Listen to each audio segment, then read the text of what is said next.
വാർത്തകളിലേക്ക് വീണ്ടും. ഗംഗാവലി പുഴയുടെ മറുകരയിലും രക്ഷാപ്രവർത്തനം പുരോഗമിക്കുകയാണ്. മണ്ണിടിച്ചിലിൽ പുഴയുടെ വെള്ളം ഉയർന്ന വൻ നാശനഷ്ടമാണ് ഈ മേഖലയിൽ ഉണ്ടായത്. കാണാതായ സന്നു എന്ന സ്ത്രീയുടെ മൃതശരീരം കണ്ടെത്തിയത് 8 കിലോമീറ്റർ അകലെയാണ്.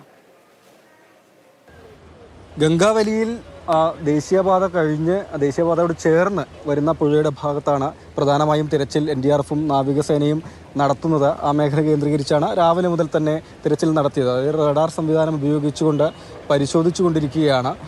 പക്ഷേ അനുകൂലമായ ഒന്നും തന്നെ ലഭ്യമായിട്ടില്ല എന്നതുകൂടിയാണ്. അതായത് ഇന്ന് ഒരു മൃതദേഹം കൂടി കണ്ടെത്തി എന്നതാണ് ഇവിടെ നിന്നുള്ള അപ്ഡേഷൻ.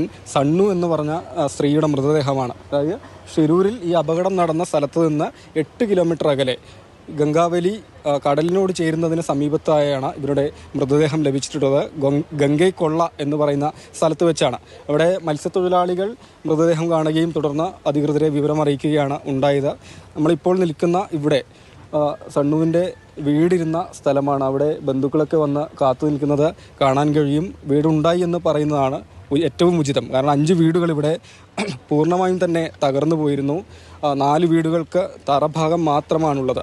ഈ അപകടം സംഭവിച്ച് മണ്ണ് പുഴയിലേക്ക് വീണ് പുഴയിൽ നിന്ന് വെള്ളം ഇങ്ങോട്ടേക്ക് അടിച്ചു കയറുകയാണ് ഉണ്ടായത്. വീടിൻ്റെ മുകളിലേക്ക് അടക്കം വെള്ളം അടിച്ചു വന്നാണ് വീടുകൾ പൂർണ്ണമായും തന്നെ തകർന്നത്. നിരവധി ആളുകൾ കുംട്ടയിലെ ആശുപത്രിയിൽ ചികിത്സയിൽ കഴിയുകയാണ്.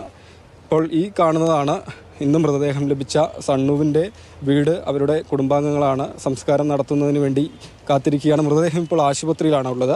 ഒപ്പം പ്രദേശവാസികളായ 2 പേർ കൂടി മിസ്സിംഗ് ആണ്. അതായത് ആകെ 4 പേർ. അതിലൊന്ന് അർജുനാണ്. ബാക്കി 3 പേരായിരുന്നു. ഇതിൽ ഒരാളുടെ മൃതദേഹം ഇന്ന് കണ്ടെത്തുകയും ചെയ്തു. ബാക്കി 2 പുരുഷന്മാരാണ്. അവർക്ക് വേണ്ടിയുള്ള തിരച്ചിലും നടക്കുന്നു എന്ന് തന്നെയാണ് അധികൃതർ പറയുന്നത്. ഏതായാലും ഈ ഒരു മണിക്കൂറിൽ മഴ അല്പം മാറി നിൽക്കുന്നു എന്നതുകൂടിയാണ്. അതുകൊണ്ട് ഈ പുഴയിലുള്ള തിരച്ചിലിന് കുറച്ചുകൂടി വേഗത കൈവന്നിട്ടുണ്ട്. പറഞ്ഞതുപോലെ തന്നെ മണ്ണ് ഇടിഞ്ഞു വന്ന ആ സ്ഥലത്തിനോട് കേന്ദ്രീകരിച്ചുള്ള ഒരു പരിശോധന തിരച്ചിലാണ് നടന്നു വരുന്നത്. ഒപ്പം രാവിലെ മണ്ണിട്ട രൂപപ്പെട്ട സ്ഥലത്ത് അതിന് മുകളിൽ കയറി ഉൾപ്പെടെ തിരച്ചിൽ നടത്തിയിരുന്നു. പക്ഷേ അനുകൂലമായ ഒരു ഘടകവും ശുഭകരമായ ഒന്നും തന്നെ ഇവിടുന്ന് ലഭിച്ചില്ല എന്നതുകൂടിയാണ്. മഴ മാറി നിൽക്കുന്നതാണ് ഈ ഒരു മണിക്കൂറിൽ ആശ്വാസമായിട്ടുള്ളത്. അങ്ങനെയുള്ളൊരു തിരച്ചിൽ.